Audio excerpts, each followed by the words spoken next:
के लिए सभी सदस्यों के लिए ये जानना अति आवश्यक है। अगर हम अपने आप को समझते हैं कि हमारा हर काम व्यवस्थित है तो हमें इन चीजों के ऊपर ध्यान देना है। तो आप आज ही एक डायरी लीजिए और उसके अंदर अपनी हर चीज को किस व्यवस्थित ढंग से आप लिखते हैं जिससे परिवार का हर सदस्य उस डायरी को देख सके और समय समय पर किसी भी समय किसी भी बात को अच्छी तरह से जान सके। जैसे परिवार के हर सदस्य का एक एक पेज दे दीजिए, उस पेज के अंदर उसकी डेट ऑफ बर्थ, उसका सही नाम, वही नाम उसका हर जगह चलना चाहिए, चाहे बैंक का खाता हो, स्कूल में हो, LIC में हो, किसी में भी नाम का हमें बहुत ध्यान रखना है। हर घर के हर सदस्य की date of birth, Aadhaar card और उसके नंबर, पान कार्ड और उसका नंबर, वोटर्स ID कार्ड उसका डिटेल, ड्राइविंग लाइसेंस उसकी डिटेल, पासपोर्ट उसकी डिटेल। उसके बाद में हमारे जितने भी बैंक खाते हैं, जिस जिस व्यक्ति के नाम से जितने बैंकों में खाते हैं उनकी बैंक का नाम, SB account number, current account number और सबसे महत्वपूर्ण बात है हमारे डीमैट खाते, उसमें सबके नाम, किस किस का कौन से डीमैट का कौन सी जगह पर खाता खुला हुआ है। उसके बाद में हमारा PPF का खाता कहां पर है, पोस्ट ऑफिस में अगर खाते हैं तो कौन सी ब्रांच में खाते हैं, किस नाम से खाते खुले हुए हैं।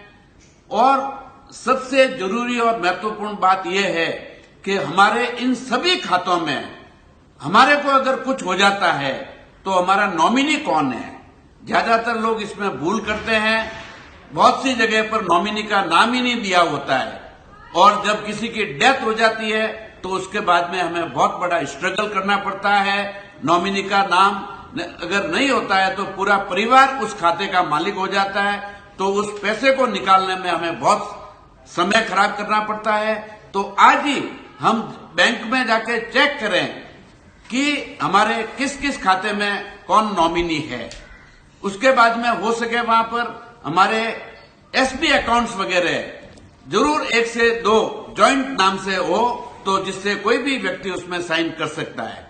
उसके बाद में हमारी कौन कौन सी प्रॉपर्टीज है, हमारी सब संपत्तियां, उसमें हमें मेंशन करना होगा कि वो संपत्ति, फलानी संपत्ति उसके पूरे एड्रेस के साथ में, वार्ड नंबर क्या है, कौन सी जगह पर उसका कॉर्पोरेशन टैक्स भरा जाता है और वो संपत्ति किसके नाम की है, वो डिटेल।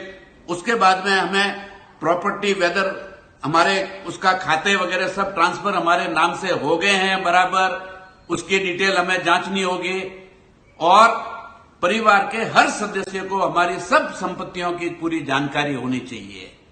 हमारी प्लानिंग ऐसी होनी चाहिए कि बैंक खाते, कई लोगों के हम देखे हैं छोटे छोटे बैंक खाते कई ब्रांचेज में ओपन किए हुए होते हैं जिनकी जरूरत नहीं होती है। तो अनवांटेड जितने भी हमारे बैंक के खाते हैं उनको बंद किया जाए और सिर्फ एक आध बैंक में ही हमको हमारे खातों को रखना चाहिए और उस सभी चीजों की हमारे परिवार के एक एक सदस्य को जानकारी होनी चाहिए। इसके अलावा सबसे इंपॉर्टेंट बात है कि हमारा परिवार में जितने भी जो सीनियर मोस्ट सदस्य है उनकी एक वसीयत बननी चाहिए जिसको हम विल कहते हैं, ताकि उनके पास में जो भी संपत्तियां उनके नाम की है उनको जब भी 100 वर्ष हो जाते हैं तो वो प्रॉपर्टीज वगैरह किसके नाम में जानी चाहिए बाद में, ताकि भविष्य में लड़ाई झगड़ों को हम बचा सकें, परिवार में किसी तरह का असंतोष नहीं हो। तो वो विल और वो भी रजिस्टर्ड होनी चाहिए, इस बात का ध्यान रखें। एक वकील को संपर्क करके एक पेपर पे बराबर से आपके पास में कितनी संपत्तियां हैं और आपको कोई हो जाता है तो वो संपत्तियां आपके कौन कौन से बेटे को कितनी जानी चाहिए, आपकी पत्नी को कितनी जानी चाहिए, आपकी बेटी को कितनी जानी चाहिए। अगर आप ऐसा नहीं करते हैं तो उस संपत्ति के सभी मालिक हो जाएंगे, तो लड़ाई झगड़े का विषय बहुत बड़ा होने की संभावना रहती है। इसलिए अभी से आप अपनी एक एक चीज को बारीकी से देखें और हर व्यक्ति को एक एक चीज की जानकारी होनी चाहिए। जैसे आपका फैमिली डॉक्टर कौन है, उसके टेलीफोन नंबर होने चाहिए। आपका फैमिली का वकील कौन है, उसके टेलीफोन नंबर होने चाहिए। इसके अलावा आपके स्कूल, जिस स्कूलों में आपके बच्चे जाते हैं तो वहां के स्कूल के टेलीफोन नंबर होने चाहिए। 2-4 फैमिली मेंबर जो उस बच्चे के साथ में पढ़ते हैं उनके फैमिली नंबर होने चाहिए। बच्चे को वैन वाला कौन लेके जाता है उसके नंबर, उस वैन में और कौन बच्चे जाते हैं उनके 2-3 परिवारों के नंबर। तो ऐसी छोटी छोटी चीजें जो भी आपके जीवन में घटित होती है, जैसे हमारे पास में व्हीकल्स कितने हैं उनके नंबर के साथ में, और जब भी हम व्हीकल्स को बेचते हैं तो इमीडिएटली हमको देखना होगा कि वो व्हीकल को हम ट्रांसफर करवा देवें।